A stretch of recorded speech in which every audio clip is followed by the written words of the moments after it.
Bom dia, me ouvem? Estão me ouvindo?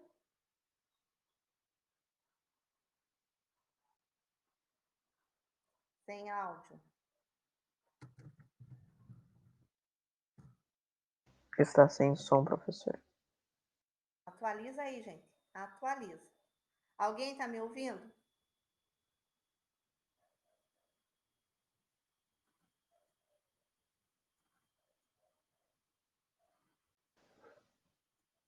Ninguém me ouve?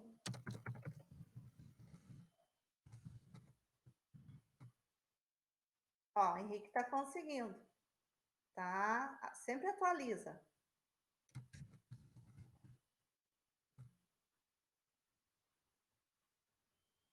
Ótimo, o Henrique está escutando, ok. Então, assim, só um pouquinho, Colinho. Já vou explicar tudo isso aqui. Se acalmem, respirem. Quem que é Dani ou Brabo?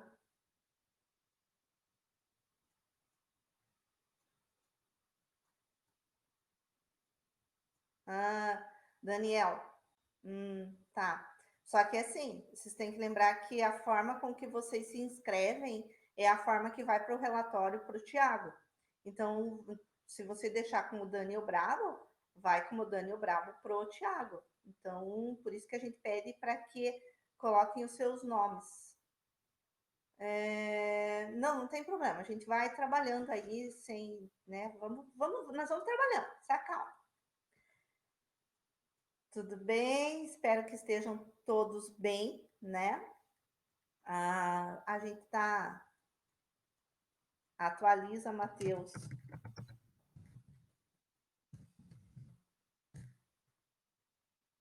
Matheus da Bugatti é quem? Quem é o Matheus da Bugatti? Que eu tenho o Matheus no nono A e tenho o Matheus no nono B. Quem é o Matheus?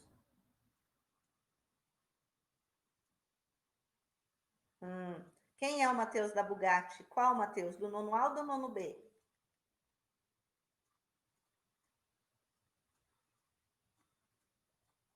Tá? Então, assim, gente, esse é o nosso caminho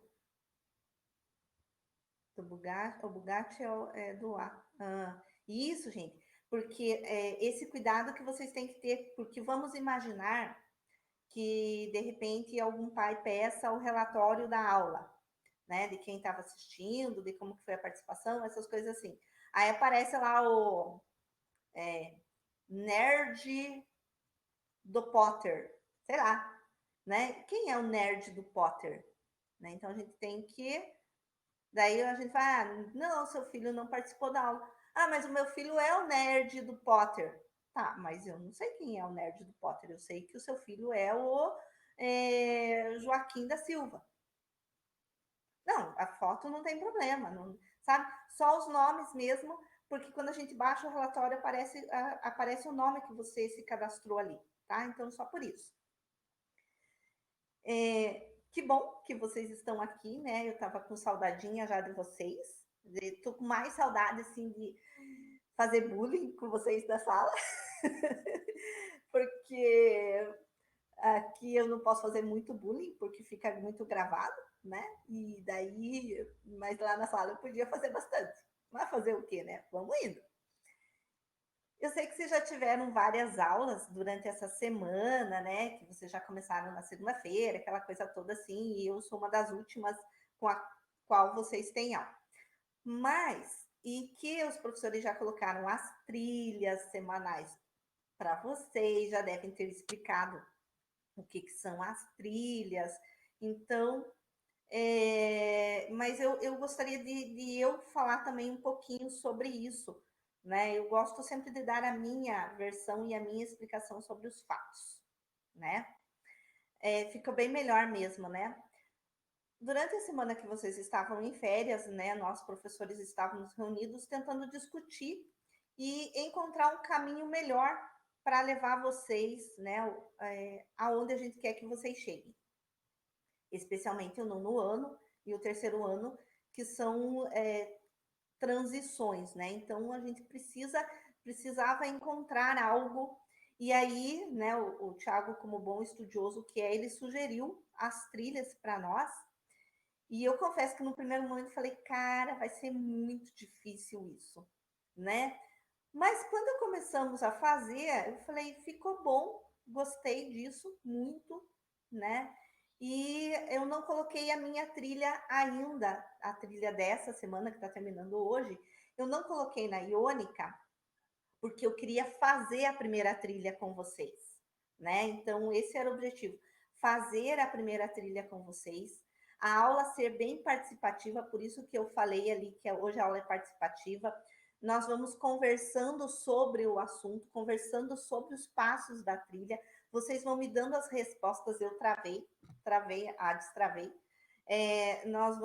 Vocês vão me dando as respostas para a gente fazer. A partir da semana que vem, a minha trilha vai estar lá na Iônica no começo da semana para vocês fazerem. Não vai ser nada diferente dos outros professores. A de hoje é que vocês vão fazer comigo, tá? Para gente ver se ficou bom, se, enfim, né? Se a gente tem alguma coisa para melhorar. O que mais que eu queria falar? A maioria dos professores eles estão seguindo a trilha padronizada, então ela é mais ou menos padronizada assim. E o que é uma trilha, né, gente? Uma trilha é um caminho, é um caminho que te leva a algum lugar que você quer chegar, né? E aí é que foi bacana. Porque quando a gente está na aula presencial, nós, professores, a gente chega quando vai elaborar a aula, a gente já diz assim, bom, nessa aula eu quero que o meu aluno entenda isso, que é o objetivo da aula.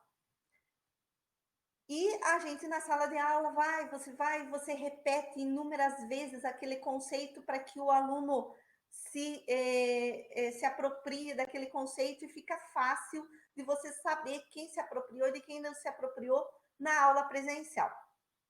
O que acontecia nas aulas, né, virtuais e nas aulas não presenciais? A gente não estava sabendo aonde que nós estávamos chegando com vocês. A gente tinha um caminho que queria que vocês chegassem, mas a gente não estava entendendo ou conseguindo encontrar se vocês estavam chegando nesse caminho, né? E por isso vieram as trilhas.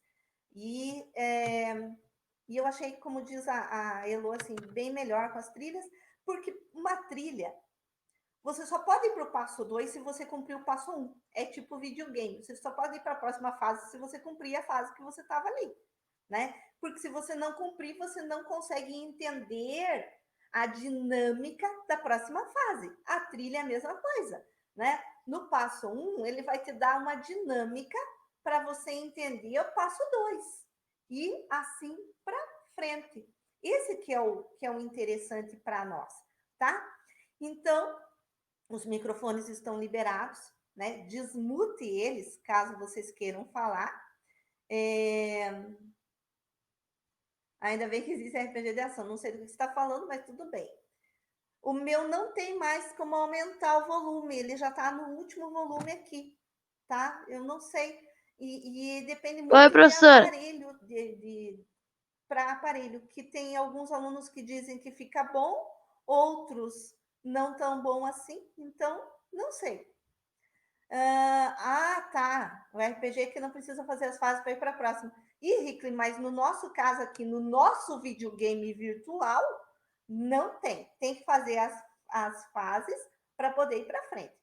Né? Se pular, vai dar problema lá na final, que é a prova. Né? Então, por isso.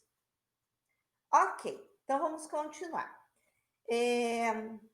Então, no meu caso aqui, hoje, eu vou aumentar a minha trilha um pouquinho aqui, gente, para eu poder enxergar. Vocês sabem que o meu problema é grande. E ali em cima, naquelas orientações, elas são de praxe para todos os alunos, para todas as turmas, porque o que a gente viu muito nos bimestres passados, que agora a gente já tem experiência, né, de bimestres, de que muito aluno bom, ele acabou ficando com uma nota um pouco menor, porque ele não fez as atividades, porque de repente ele achou que tinha feito e não fez, enfim, né? E aí, ou foi deixando para a última hora e mandou quando já tinha esgotado o prazo. E aí não tem o que fazer. O que eu quero que vocês olhem a Iônica? Como se fosse a apostila. Lá na presencial, eu dava aula e dizia assim, faça o exercício da página tal, faça ali a atividade, né, não sei o quê. Por quê? Porque esses exercícios que a gente pede para vocês fazerem são os exercícios ou são as atividades que vão complementar aquilo que a gente tinha falado. Por isso eles são necessários. A Iônica é a tua apostila virtual. Quando a gente põe lá a atividade para você, é porque aquela atividade vai complementar o assunto e ela vai te dar a dica, a trilha de como que será a prova. Pelo modelo da atividade que a gente dá durante o bimestre, é o modelo de atividades que vão ter na prova e no simulado. Aquilo que a gente está cobrando mais na Iônica é aquilo que será cobrado mais na prova. Então, a Iônica é o teu caminho, é a tua apostila. Por isso que a gente está pedindo. Faz as atividades, não acumula, né? E aí já vem para o segundo passo, que é os arquivos da plataforma Iônica. Então, as aulas, as atividades de tarefas, os vídeos que a gente quer colocar, vão ser colocados na Iônica. A Iônica é o nosso contato oficial da escola, né? A gente tinha o contato no grupo de WhatsApp, que podemos continuar tendo contato, mas ele não é oficial. O contato oficial é a Iônica e o Clipe Escola a partir de agora. No final do bimestre passado, eu chamei alguns assim, fulano, fulano, fulano, fulano, por favor, entre em contato comigo, né, pelo WhatsApp. Agora não vai ser mais pelo WhatsApp, agora vai ser pelo Clipe Escola. Então, por quê? Porque o Clipe Escola eu mando para você, mas imediatamente cai para o teu pai, para tua mãe, para o teu responsável. E aí não tem a desculpa de, eu não sabia, ou qualquer coisa assim. Então, vai, né? Por isso a gente tem o Clipe Escola agora. As aulas do Go Brunch, que continuam conosco nas sextas-feiras, nesse horário. A princípio não vai ter mudanças.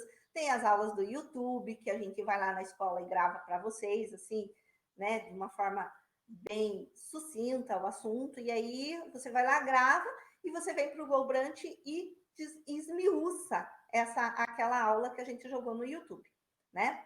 Esse slide, assim, essa trilha hoje eu vou colocar, né, terminando as aulas, eu já vou colocar lá no mural da Iônica, né, essa trilha número 1.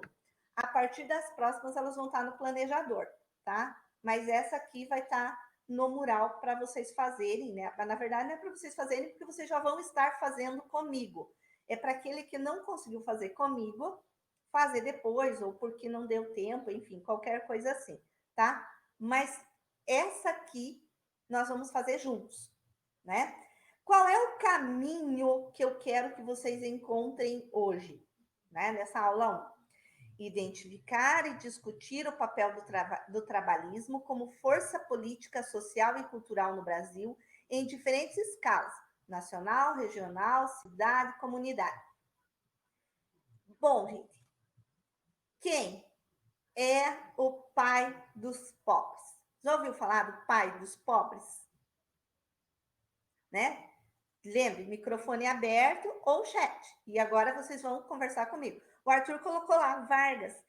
Cara, exatamente, Vargas é considerado pai dos pobres. Por quê? Porque foi o Getúlio Vargas que começa, então, a fazer leis trabalhistas e assim, a se importar com o trabalho. Inclusive, a questão de trabalhar, ela vem...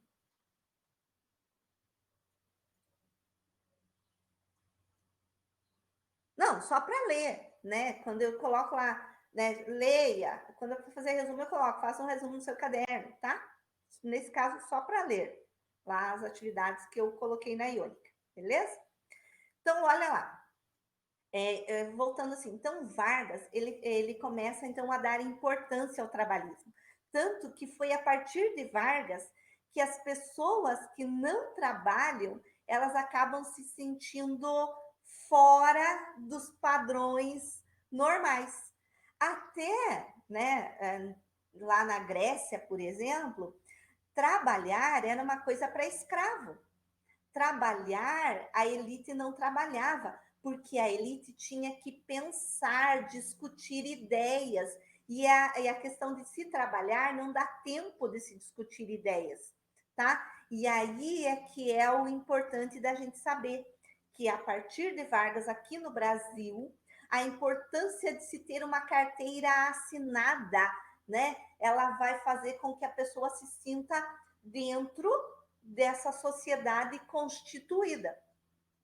Ok até aqui? Então, a gente discutiu ali, né, como que chega o trabalhismo. Tem no passo 1, e você vai ter que copiar esse link e abrir, porque o meu documento aqui está em PDF, porque aqui no GoBranch ele só baixa em PDF, e aí eu não consigo abrir ele aqui, tá? E aí, tenta abrir aí, né, copiar o link e abrir, para a gente fazer o passo 1. Não consigo nem... Pera, calma, agora. Entendi, calminha aí. Com você. Vou mandar aqui. Esse foi. Foi. Abre lá. Abre o teu link lá. Conseguiram? Obrigada, Elô. Nem tinha me tocado que eu podia fazer isso. Ah, ainda bem que tem gente que pensa nessa vida, né? Daí, no passo 1, viram lá o linkzinho? Eu coloquei assim, tente identificar os personagens e o que ele representa. Quem são os personagens, então, que estão ali nessa charge? Né? O que é a discussão ali? Getúlio Vargas e... Quem que é o JP? JP eu não sei. Disputa por quem governa, certo? O Júlio Prestes.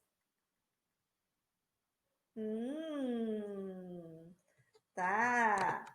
Então, né, o Júlio Prestes... é verdade, nem tinha visto que tinha ali embaixo, né? Essa charge, ela vai estar te representando... Vou voltar aqui. Ela vai estar te representando esse momento do povo. O que acontece, né? A gente tem que lembrar de que houve uma disputa. Essa disputa era no momento do café com leite, lembra? Minas Gerais contra o São Paulo, não, Minas Gerais e São Paulo contra o resto do povo, contra o resto das províncias e tudo mais. E a eleição de 1930, ela vai ser por causa da Aliança Liberal. Bom, o Washington Luiz era quem governava, ele era paulista, tá? E ele vai, então, deveria, como ele era paulista, deveria chamar um mineiro para as eleições de 1930. E ele não faz isso, ele chama o Júlio Prestes, que também era paulista. Esse momento desagrada Minas Gerais, em que Minas Gerais ela abandona a política do café com leite e ela se une à Paraíba e ao Rio Grande do Sul numa aliança chamada de Aliança Liberal para disputar as novas eleições, visto que, né, então já que ela não foi contemplada, Minas Gerais não foi contemplada nessas novas eleições, ela se une nessa Aliança Liberal. E essa Aliança Liberal lança o nome do Getúlio Vargas como candidato. Então, Getúlio Vargas disputa com Júlio Prestes as eleições de 1930. E a gente está aí, então, na República do Café com Leite. Quem é que vai ganhar essas eleições? Getúlio Vargas, da Aliança Liberal, ou Júlio Prestes, que é de São Paulo? Quem ganha? Não foi Vargas. A República do Café com Leite faz com que o Júlio Prestes ganhe as novas eleições, sabe? Eles disputam, mas como as eleições na República do Café com Leite, elas são sempre fraudadas, lembra do voto de Cabresto, do voto fantasma que a gente viu lá no primeiro bimestre, na Primeira República? Então, eles vão fazer com que o Júlio Prestes ganhe as eleições, ok? Conseguiu identificar agora as pessoas da charge, vou colocar a outra ali para vocês. Só um pouquinho. Vou copiando. Aqui. Foi. Abre essa nova charge agora.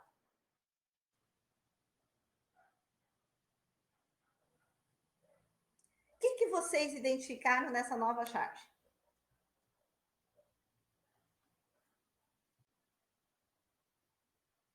Um gaúcho, certo? Quem era o gaúcho? O nome falou, certo? O gaúcho era Getúlio, né? E o que o Getúlio, então, está fazendo? Não é para ficar falando essas coisas feias no chat. O que essa charge significa, então, nessa nossa história? Né? Não é o Prestes. Olha que interessante isso, né? A primeira charge, ele mostra o Getúlio e o Prestes disputando a cadeira da presidência numa eleição justa, né? Eles disputaram a eleição, né? Aí, o que acontece? O Júlio Prestes ganhou. Só que a gente sabe que o candidato eleito, ele é eleito, mas ele leva um pouquinho de tempo para assumir o governo. O que acontece? Quando o Júlio Prestes ele ganhou a eleição, a Aliança Liberal, Paraíba, Rio Grande do Sul, Minas Gerais, não aceitou a eleição, porque eles sabiam que essa eleição era fraudada. Ainda junto com isso, o candidato a vice, que era da Paraíba, o João Pessoa, travou a minha câmera, destravou. O candidato a vice, o João Pessoa, que era da Paraíba, ele foi assassinado. O Getúlio se aproveitou das eleições fraudadas, do descontentamento de Minas Gerais, que era uma grande potência, mais do assassinato do João Pessoa, e ele dá um golpe chamado a Revolução Liberal de 1930. E ele vai lá e tira o Washington Luiz, que era o presidente até então, do governo. Entendeu essa charge agora? É o Getúlio Vargas tirando o Washington Luiz do poder e ele assume num governo chamado governo provisório, tá? Então, para você entender depois, você vai lá na página 394 e você vai ler o governo, a Revolução de 30, eu estou com a apostila para você ver, a Revolução de 30 e o governo provisório. O que significa um governo provisório? Quanto tempo fica um governo provisório, gente? Quanto tempo fica um governo provisório?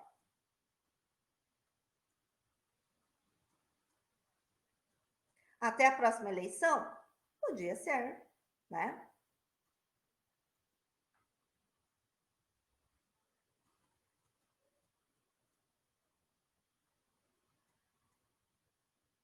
Ver o que o Rick está digitando. Até 1964, sei lá. Não foi tanto assim, se acalme, né? Mas assim, o governo provisório do Getúlio deveria realmente ser até uma nova eleição. O que o Getúlio faz? Ele tira o Washington Luiz, diz que as eleições do Júlio Prestes foram uma fraude, e ele diz assim: eu vou assumir o governo até uma nova eleição. Só que ele assume o governo e ele fica lá, tomando as atitudes dele, ele faz algumas leis trabalhistas, ele cria alguns ministérios e ele tá muito de boa lá, assim, tipo, tô me fazendo de morta para não chamar novas eleições, porque se chamarem novas eleições eu perco o poder. E ele tá bem de boa lá, até que desculpa, me afoguei.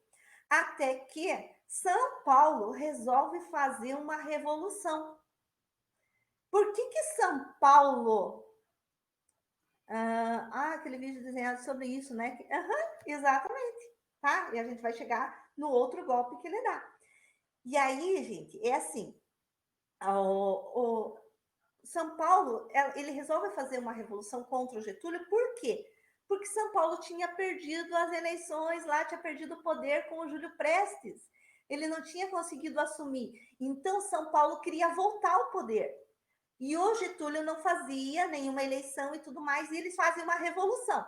Nessa revolução, o que eles querem? Eles querem que o Getúlio faça uma nova eleição, mas não dá para fazer porque tem a Constituição do café com leite.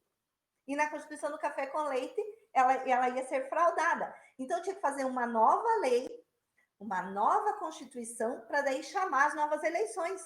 Então, essa Revolução Paulista é chamada de Revolução Constitucionalista. Por quê? Porque ela vai exigir do Getúlio uma nova Constituição. E ali a gente já está no passo 3. Olha lá.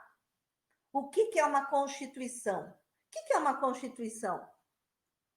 Essa nova Constituição é a que usamos? Não é essa mesma do Getúlio, não. A que a gente usa é de 1988. Então, Constituição é um conjunto de leis. Tá, vamos falar mais na nossa linguagem, né? Leis que o país deve obedecer e respeitar. Fica bonita, né, na teoria? Gosto disso. Por que a gente não respeita, então?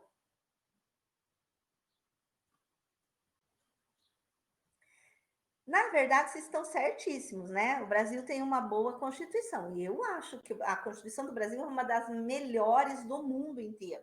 O problema não é a Constituição, o problema é o povo, né? O povo que não obedece, não cumpre as leis. Do jeitinho brasileiro vai tentar resolver, né? Mas aí vamos voltar ali. Constituição é esse conjunto de leis que o povo tem, o que o país tem que obedecer e que ela não pode ser mudada, ela não pode ser alterada. Para ser alterada, tem que ser feita uma Assembleia Constituinte, chamar pessoas para escrever uma nova Constituição. Então, essas leis que saem, assim mesmo que do nada, são medidas provisórias, ou seja, uma medida por um tempo. Aí é que é legal, porque o Getúlio, então, ele vai chamar essa Assembleia Constituinte, ele chama alguns políticos para fazer depois da Revolução, né? Então, São Paulo faz a Revolução, São Paulo perde a Revolução, lógico, porque é São Paulo contra todas as tropas do Getúlio, mas o Getúlio disse assim, eu vou ter que tomar uma atitude, porque se eu não tomar uma atitude, eu vou perder o poder. E aí ele chama a Assembleia Constituinte e eles vão fazer uma nova Constituição, que é a Constituição de 1934, mas aí ele vai fazer assim, 34, então agora tem a Constituição, dá para chamar eleições? Dá, só que o Getúlio, ele articula para que as eleições de 34 sejam de forma indireta, ou seja, o povo não vota. Quem vai votar?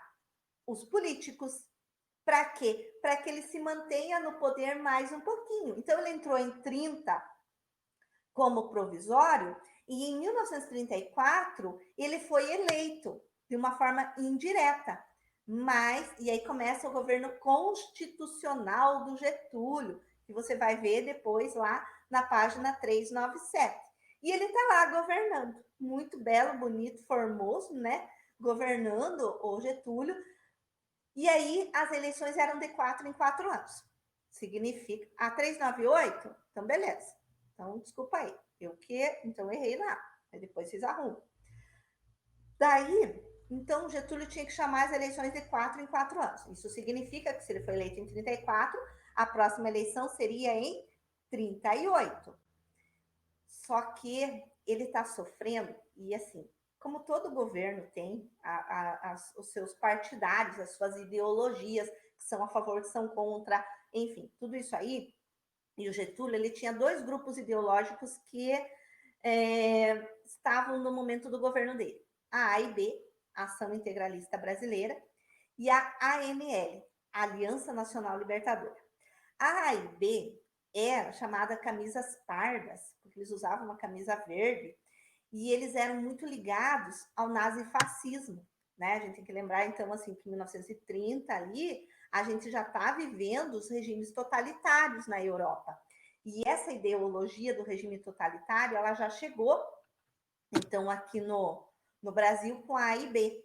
E aí eles idolatram o Getúlio, mas ao mesmo tempo criticam o Getúlio.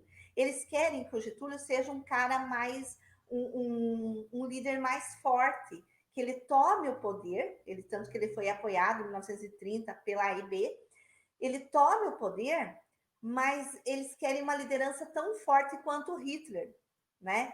E o Getúlio, ele é populista, ele não vai fazer isso e tudo mais, mas ele tem a AIB. A ANL, que é a Aliança Nacional Libertadora, é um grupo totalmente contrário à AIB. A ANL, ela é liderada pelo Luiz Carlos Prestes, marido da Olga Prestes. Sabe um filme chamado Olga?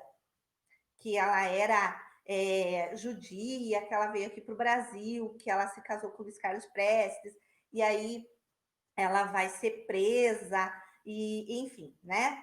E é bem no governo do Getúlio que ela é presa ainda, sabe, gente? Bem, o filme Olga se passa no conjunto governo Getúlio Vargas. Então, se você quiser assistir o filme Olga, é muito bom para o nosso conteúdo histórico, porque ele fala do nazifascismo, ele fala de Segunda Guerra Mundial e ele fala do governo Getúlio Vargas, tá? Então, era sociopopulista. Sociopopulista, eu nunca tinha ouvido falar esse termo, né? Você está falando sociopopulista era a ANL ou Getúlio? Quando você fala em sociopopulista, você quis dizer o Getúlio ou a ANL? Deixa eu só ver o que o Samuca está falando ali para eu dar continuidade. Socialista e populista. A ANL, ela era, na verdade, a ANL ela era socialista, né? Ela era, assim, ideais da Revolução Socialista, eles achavam que o governo ele não tinha que intervir, que tudo tinha que ser nas mãos de operários, enfim, né? São os dois grupos ideológicos que o governo do Getúlio ele enfrenta nesse primeiro momento, então a AIB e a ANL. Só que a AIB, quando o Getúlio então ou melhor, a ANL, desculpa, quando o Getúlio ele tem essa característica dele que tenta contentar todo mundo, a ANL tenta dar um golpe, vários golpes, né? Mas um deles foi tentar retirar o Getúlio do poder, chamada intentona comunista, ou seja, a intenção comunista de tirar o Getúlio do poder. Quando tem a intentona comunista, e claro que ela é derrotada, o Getúlio tem aquele insight. Ele falou, cara, já sei como é que eu não vou sair do poder mais. E ele vai e cria uma lei de segurança nacional, que se você percebeu, faz um mês mais ou menos na televisão, eles estavam falando sobre a lei de segurança nacional, quando estava aquele conflito entre o executivo, o presidente, e o judiciário, lá aqueles desembargadores, e aí estava se falando de invocar a lei de segurança nacional para não haver um embate entre os dois, sabe? E eu falei, meu, que droga que eu não dei a aula ainda sobre lei de segurança nacional para os alunos perceberem o que é. A lei de segurança nacional, ela vai proteger o executivo, sabe? E aí, o Getúlio, quando tem a intentona comunista, ele diz, vou criar, e ele cria a Lei de Segurança Nacional, e ele coloca a A e B, coloca a ANL, todos na ilegalidade. Todo mundo agora é ilegal. E ele começa a fazer uma propaganda dizendo que o Brasil, que foi descoberto pelos estrategistas do Brasil, um plano comunista de atacar e de tirar o poder do Brasil. Para isso, ele ia ter que tomar algumas atitudes. E essas atitudes eram de que ele ia decretar estado de sítio, trava e destrava a minha câmera, de que ele ia decretar estado de sítio. O que é estado de sítio? Ninguém entra, ninguém sai do país sem autorização. Ele vai e fecha o Congresso. Quando ele fecha o Congresso, ele governa sozinho. Ele, executivo, governa sozinho. Ele era falso, sim, Colino, né? O plano. O plano era um plano inventado para que o Getúlio se mantivesse no poder. E aí isso vai acontecer em 1937, chamado Plano Cohen. E aí ele se mantém no poder, porque se não tem Congresso, se não tem partido político, vai ter eleições em 1938 como, gente? Não tem eleições, sacou? E aí ele se mantém no poder e começa o chamado Estado Novo do Getúlio Vargas. Então o Getúlio Vargas, ele começa com o governo provisório, ele passa com o governo constitucionalista e ele dá um golpe e entra agora no Estado Novo. E aquela Constituição de 34 que dava direito ao povo, que dava direito a sindicato, que falava de direitos trabalhistas, ela é anulada. E ele faz uma outra eleição, uma outra Constituição, chamada, na verdade, ele faz uma espécie de medida provisória, mas é chamada de Constituição Polaca, a Constituição de 1937. Por que ela é Constituição Polaca?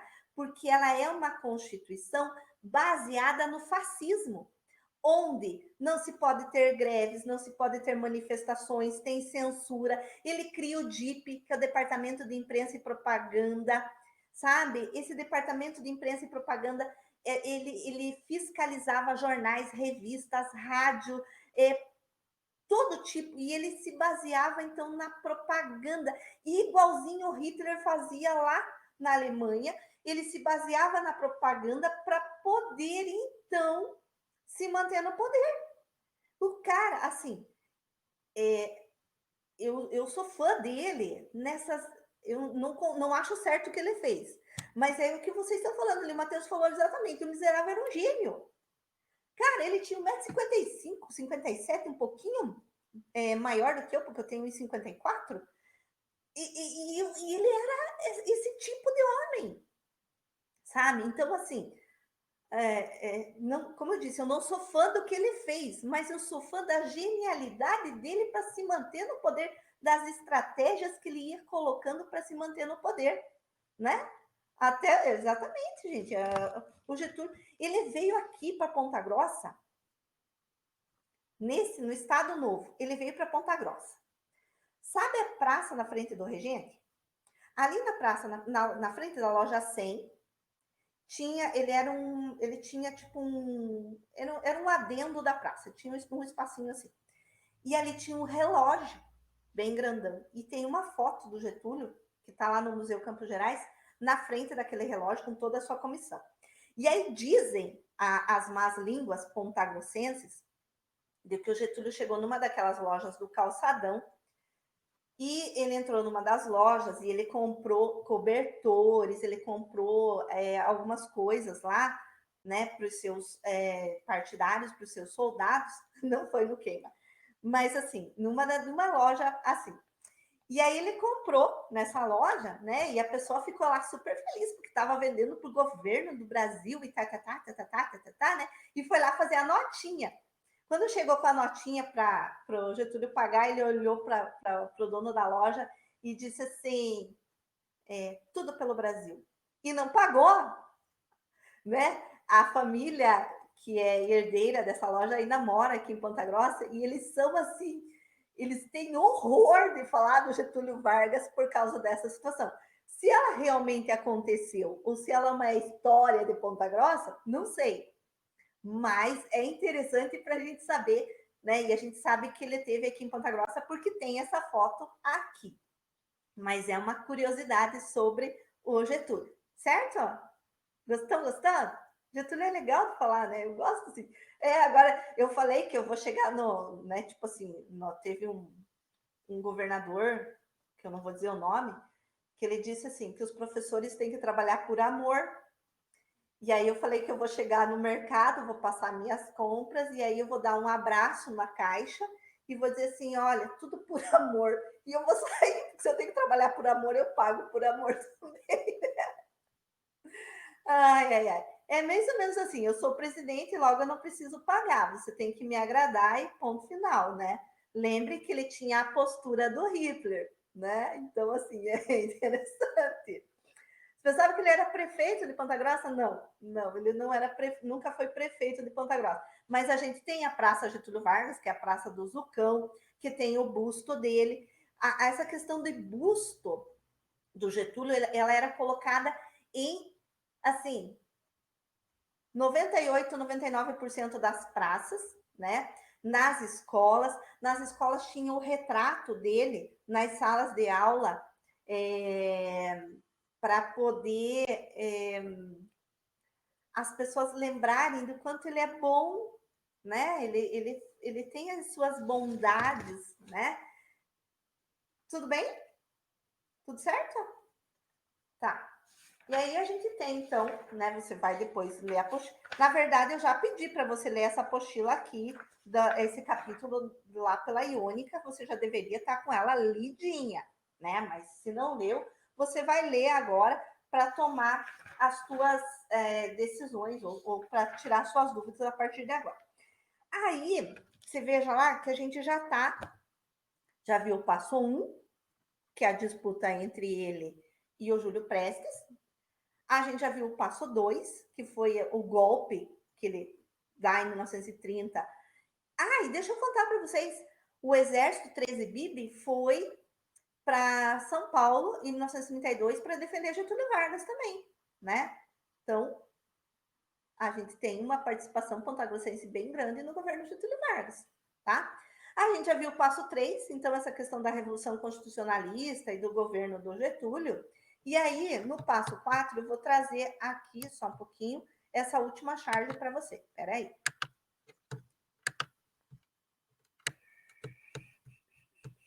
Só um minuto. Aí, Elô, você me salvou, sabia? Me falando que eu posso jogar por aqui. Adorei. Só vai para o exército quem tem irmão, correto? Não, não, não. Na verdade, não, Guilherme. Assim, quando você faz o teu alistamento, você diz se você quer ou não servir, né? E aí, só que o que acontece muito no 13? O 13, ele abrange a região dos Campos Gerais. Então, por exemplo, Castro, Imbituva, todos esses meninos daqui, eles se alistam também no 13. Isso significa que o contingente de pessoas que se alistam é muito maior do que o contingente necessário. Então, por isso, muitos acabam não indo. Daí eles fazem uma seleção, né, diferente lá para tentar, né? Olha lá, até sargento saiu, 7 anos de Vargas, isso aí. A mãe obriga a falar que você quer. Por exemplo, o meu filho, ele queria ir e não foi, ele foi dispensado, né? Mas, assim, eu acho interessante, é uma carreira bacana para se seguir, gente. Eu, se eu tivesse, na época que eu era adolescente, tivessem mulheres, eu acho que eu teria ido, mas enfim, né? Não sei. Aí, você conseguiu abrir, então, a próxima charge? Avisa aí para mim se conseguiu abrir a próxima charge, né? Essa próxima charge é o passo 4. Olha lá. Olhando outra charge e lendo o capítulo 6 da apostila 2, elabore uma síntese sobre o governo, especialmente o Estado Novo. Então, o que você tem que fazer? Você viu ali, ó, 1930, 31 e 32. 30, 31, 32, 33. Desculpa. 30, 31, 32 e 33.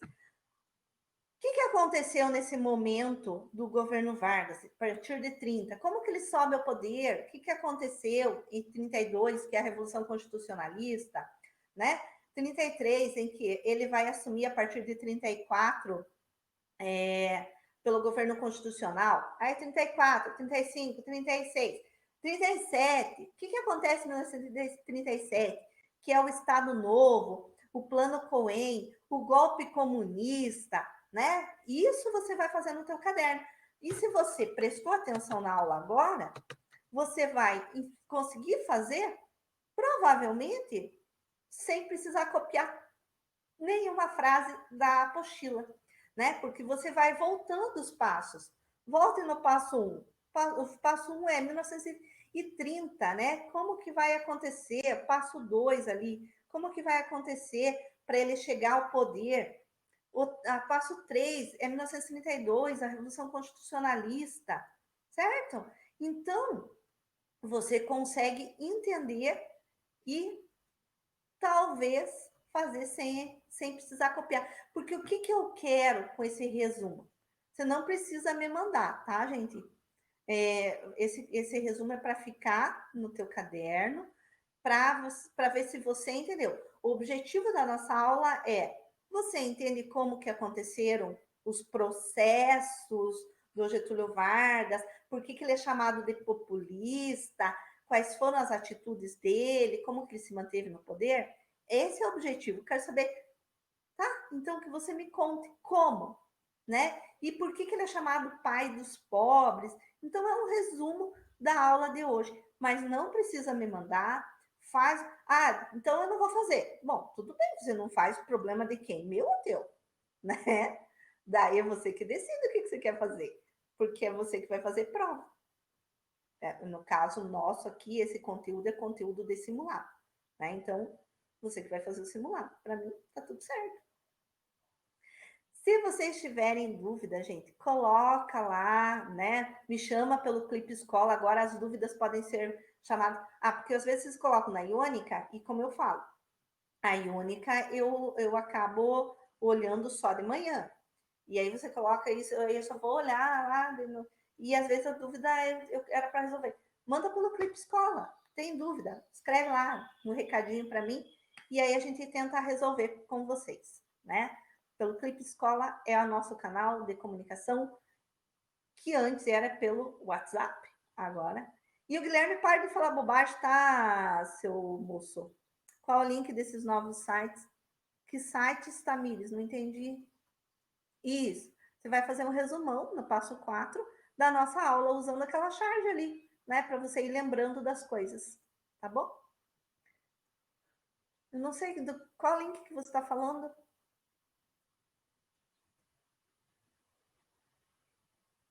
Na semana que vem é Isso, na semana que vem a gente já vai estar. O Clipe Escola baixa no aplicativo Store. Isso. Não. Na semana que vem. Ai, agora você já fez uma pergunta difícil. Nossa, o simulado é dia 13 de agosto. Eu não me lembro agora se eu começo já, mas eu acho que eu já começo. Na semana que vem já é a apostila 7. Isso. A apostila 3 no capítulo 7. Isso mesmo. É a próxima semana. Tá bom? Porque tem tanta buzina tocando. Não sei, aqui não tá, eu não tô ouvindo nada.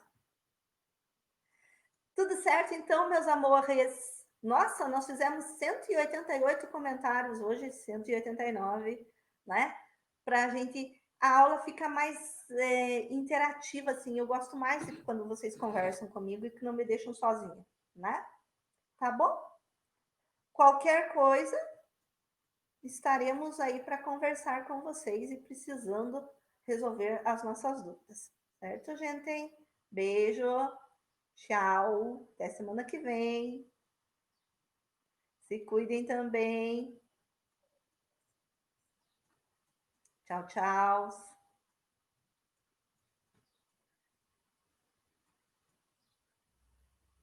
Pode sair, já está na hora. 10h49, quase 10h50. Já vai virar o reloginho ali. Essa trilha vai para a Iônica. Eu vou deixar no mural essa aqui, tá? Para quem não conseguiu fazer comigo, faça depois. Vou colocar lá na Iônica.